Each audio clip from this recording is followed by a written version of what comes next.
नमस्कार, मैं डॉक्टर विनोद कुमार मुक्ता। आज हम बात करेंगे कि अगर आपके फैमिली में या किसी भी फैमिली में किसी के फैमिली में कोविड-19 पॉजिटिव आ जाता है तो उस परिस्थिति में उनका हम लोग कैसे देख रेख करें, क्या इलाज करें। तो इसी सिलसिले में बिहार के लोकप्रिय मुख्यमंत्री आदरणीय नीतीश कुमार जी, उनके गृह जिला से विकास कुमार जी, जो कि प्रदेश में छात्र जदयू के उपाध्यक्ष भी हैं, चंदन कुमार जी, धनंजय कुमार, ऋषि कुमार, इन्होंने मुझे फ़ोन करके बोला कि लोगों में एक ये जो नई बीमारी आई है इसके प्रति लोगों में बहुत पहले से कुछ ज़्यादा ही कुछ लोग घबरा रहे हैं। इसके में बताएं कि हम लोग कहाँ। तो मैं पहली बात आपको बताना चाहता हूँ कि इसमें अगर पॉजिटिव हो भी गया है तो इसमें घबराने की कोई भी बात नहीं है। इसका समय पे समुचित इलाज किया जाए तो ये बीमारी ठीक हो रही है और जो मोर्टलिटी है वो बहुत ही 2% उस या उसके आसपास रह रही है, जो कि अगर साइड में दूसरे कॉम्प्लिकेशन उनको पहले से कोई बीमारी रह रहा है उन्हीं में ये जो है ये ज़्यादा देखा हो रहा है, इसलिए घबराने की कोई बात नहीं है।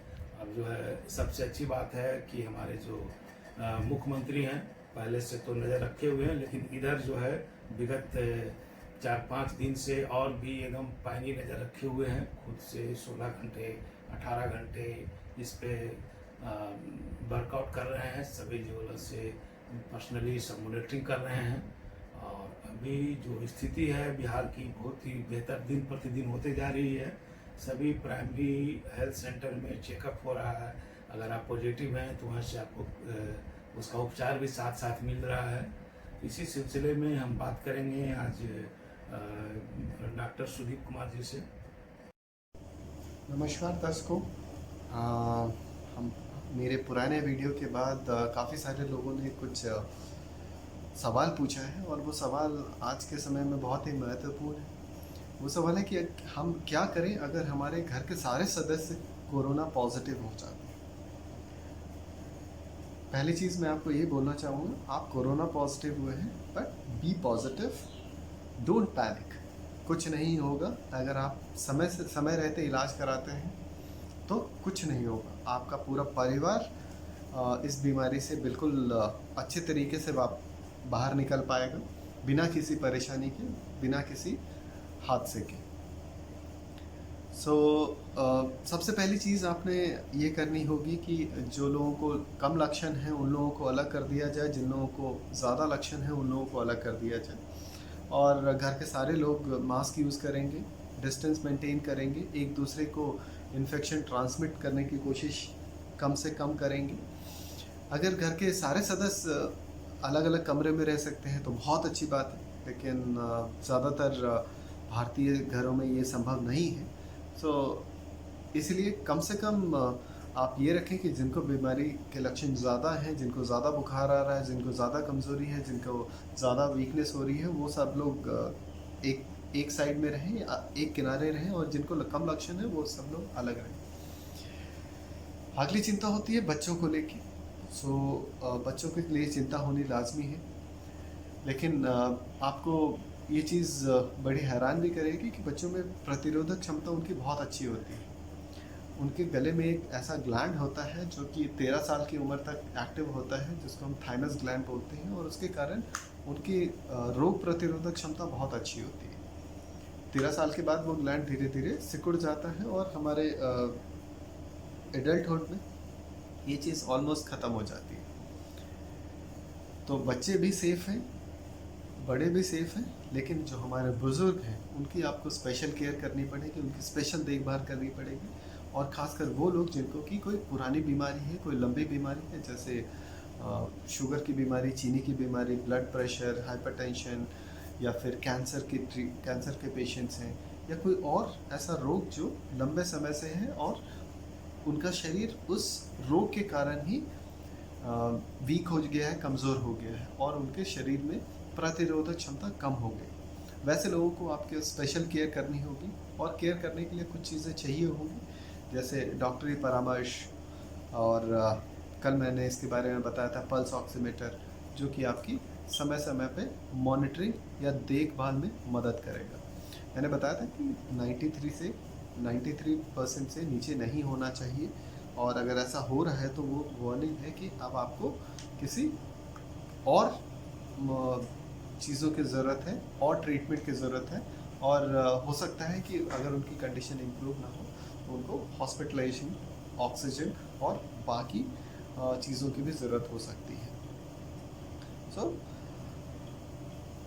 इसके अलावा आप जो सबसे ज़रूरी चीज़ थी, आप फिजिशियन के टच में हमेशा रहें, और इस समय चूँकि आप घर के सारे फैमिली मेम्बर्स संक्रमित हैं, तो ये कोई ज़रूरी नहीं है कि आप सभी लोग अस्पताल जाएं और अस्पताल में एडमिट हो जाएं। इतनी फैसिलिटी नहीं मिलेगी आपको जितने की आपको घर में मिलेगी, जितना कंफर्ट आपको घर में मिलेगा, जितना नर्सिंग एक दूसरे आप आपस में कर पाएंगे, उतनी आपको अस्पताल में नहीं मिलेगी। और चूँकि आप सारे लोग ही बीमार हैं, तो अस्पताल जाने का कष्ट और दवाइयों और खाना पहुंचाने का, ये सब चीज़ की जिम्मेदारी कौन उठाए। इसलिए होम ट्रीटमेंट, घर में रह के सारे फैमिली मेम्बर्स, घर में रह के सारे सदस्य अपना इलाज करवाएं, डॉक्टर की देखभाल में रहें, ये बहुत ही अच्छा ऑप्शन है और कारगर भी है।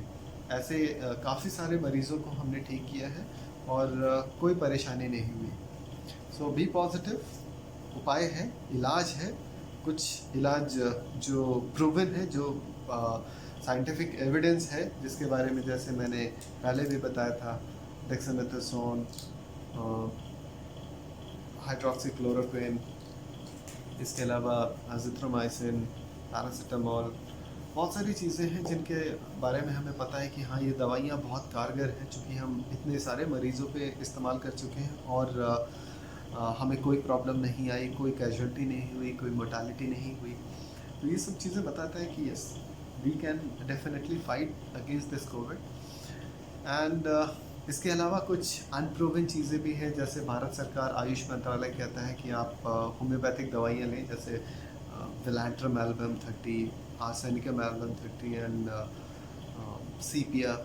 तो इसके बारे में भारत सरकार कहती है, मुझे भी उनके वेबसाइट से ही जानकारी मिली है, आप चाहें तो आप खुद पढ़ लें इसके बारे में।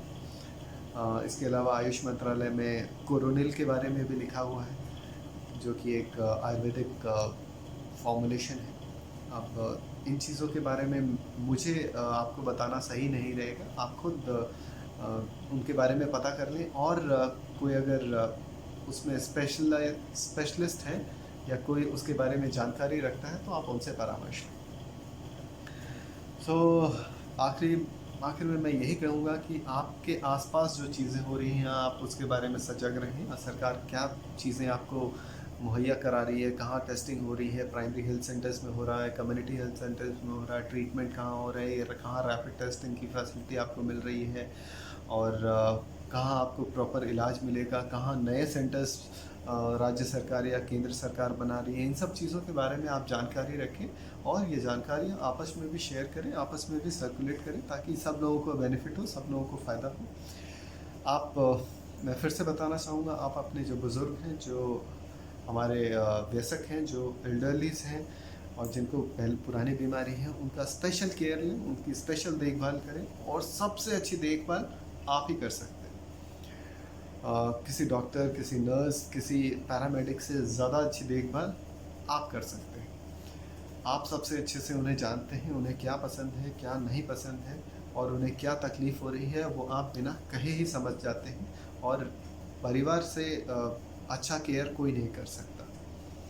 इसीलिए आप होम ट्रीटमेंट भी करा सकते हैं, बिल्कुल सेफ़ है, कोई प्रॉब्लम नहीं है।